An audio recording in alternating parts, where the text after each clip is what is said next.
আসসালামু আলাইকুম। আমি এখন বানাবো ডিম আর আলু দিয়ে একদম আনকমন একটা আইটেম, এক ধরনের ভাজি। খুবই সহজ তৈরি করা, দেখতে যেমন সুন্দর, খাইতে যে কী মজা একবার বানালেই বুঝবেন। খুব সাধারণ মশলায় ঝটপট রান্না, তো আসলে থেকে শুরু করা যাক। আমি এখানে 2টা ডিম নিয়ে নিছি, এর সাথে বেশ কিছু পেঁয়াজ দিব, প্রায় 1 কাপের মতো পেঁয়াজ কুচি, কিছু কাঁচামরিচ কুচি, স্বাদ মতো লবণ, আর প্রায় আধা কাপের মতো বেসন দিয়ে এইটাকে আমি একটা খামির পাতলা টাইপের ডো বানায় নেব। পানি লাগবে না, কারণ ডিমেই হয়ে যাবে, পাতলা হইলে অসুবিধা নাই।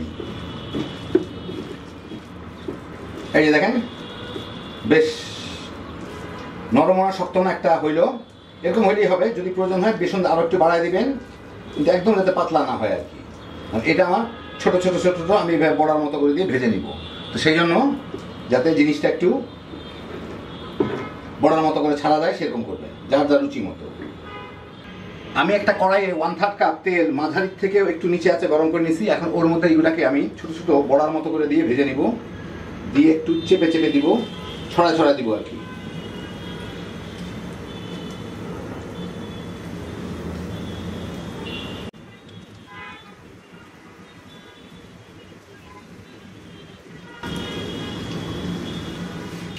এই মিনিট খানেকের মধ্যে এক পিঠ বোধহয় একটু বাদামি হয়ে ভাজা হয়ে গেছে, আমি একটু উল্টায় দিই। হ্যাঁ, উল্টায় ওই পিঠটাকেও বাদামি করে ভেজে নিব।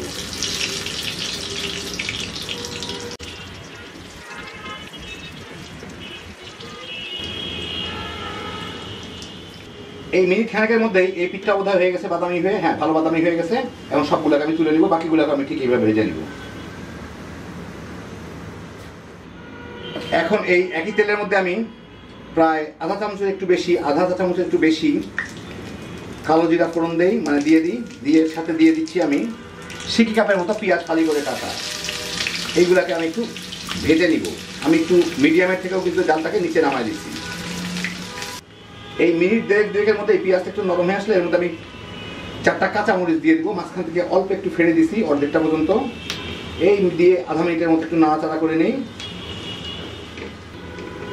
এই আধা মিনিটের মতো নাড়াচাড়া করে এর মধ্যে আমি দিয়ে দিই সামান্য একটু হলুদের গুঁড়া, আধা চা চামচেরও একটু কম। এখানে আছে 1 টেবিল চামচ আদা রসুন বাটা, আধা চা চামচ জিরার গুঁড়া দিয়ে এর সাথে একটু ভেজে নিই, আদা রসুনটা কাঁচা গন্ধটা চলে যাওয়া পর্যন্ত। এই মিনিট খানেকের মধ্যেই আদা রসুনের কাঁচা গন্ধটা চলে গেলে এর মধ্যে আমি দিয়ে দিচ্ছি 1 চা চামচ ধনিয়ার গুঁড়া, এর সাথে মিশাই আমি এখানে 3টা বড় সাইজের আলু এরকম চিকন চিকন করে শেড করে রাখছি আলু ভাজির মতো, সেগুলা দিয়ে দিই। স্বাদ মতো লবণ এর সাথে ভালো মতো মিশায় দিয়ে এটাকে আমি অল্প আঁচে ভেজে নিব, আলুটা কিছুটা নরম হওয়া পর্যন্ত। চুলার জালটা আমি এখন মাঝারি করে দিলাম। মিনিট 3 আলুটা ভাজলাম, লবণ টবণ আমি চেক করে দেখলাম ঠিক আছে, কিন্তু ঝাল ততটা হয় নাই। সেই জন্য আমি এখানে একটু শুকনো মরিচের গুঁড়া দিচ্ছি, কেউ চাইলে দিবেন, নাহলে কাঁচা মরিচ একটু বাড়ায় দিয়ে এর সাথে একটু মিশায় এখন আমি আলু পানি ছাড়া শুরু করছে। এখন আমি এটাকে মাঝখানে এইভাবে নিয়ে এসে চুলার জালটা মিডিয়ামের নিচে রেখে দিয়ে আরো নিচে নামাই দিলাম, লোয়ার মিডিয়ার মাঝামাঝি। এটাকে ঢেকে আমি ভাজবো, মাঝে মাঝে নেড়ে দিব যাতে আলুর পানিতেই আলুটা সিদ্ধ হয়ে যায়। 5-6 মিনিট ভাজলাম, পাতলা করে কাটা আলু, বেশি সময় লাগে না, ঝট করে হয়ে যায়। আলুগুলো সিদ্ধ হয়ে গেছে। এখন আমি ভাজা ভাজাও হয়ে গেছে অনেকটা। এখন আমি এর মধ্যে টিপে দেখলেই পারবেন, আপনারা এইভাবে টিপে দেখলেই পারবেন আলু সিদ্ধ হয়ে গেছে। এর মধ্যে অল্প একটু পানি দিব, কারণ হচ্ছে আলুটা সিদ্ধ করার জন্য না, কারণ হচ্ছে এর সাথে আমি যে এই যেগুলা ভেজে রাখলাম এইগুলা ডিমগুলা এইগুলা এর সাথে আমার দিয়ে মিশায় এর সাথে একটু দিতে হবে, তো এরা এইগুলা যাতে ভালো মতো ঝোলটা চুষতে পারে, তো সেই জন্য আরেকটু পানি দিয়ে দিই। এগুলা কিন্তু ঝোল চুষবে আলুর থেকে, মানে এই ঝোলগুলা থেকে চুষবে, এই জন্য এগুলোকে ভালো মতো একটু মাখায় দিলাম। মাখায় চুলার জালটা সামান্য একটু বাড়ায় দেই, দিয়ে আমি এর সাথে একটু জাল দিয়ে নেই। যাতে ঝোলটা ভালো মতো এগুলোর মধ্যে ঢুকতে পারে। 2 একবার মাঝখানে নেড়ে দিব।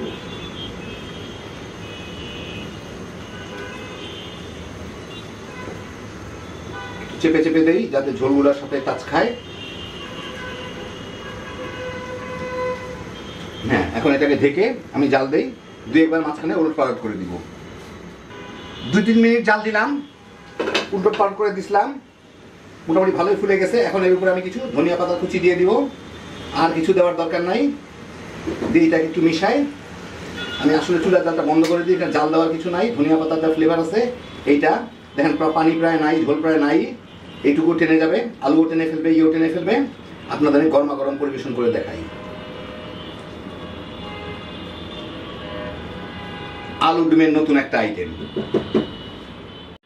তো এই দেখেন হয়ে গেল আমার ডিম আর আলু দিয়ে তৈরি দারুণ মজার একটা তরকারি। কি যে মজা এটা খাইতে, একবার বানালেই বুঝবেন। একদম আনকমন জিনিস। এটা যেমন ভাত দিয়ে খাইতে পারবেন, তেমনি রুটি পরোটা দিয়ে তামা তামা করে খেয়ে ফেলাইতে পারবেন।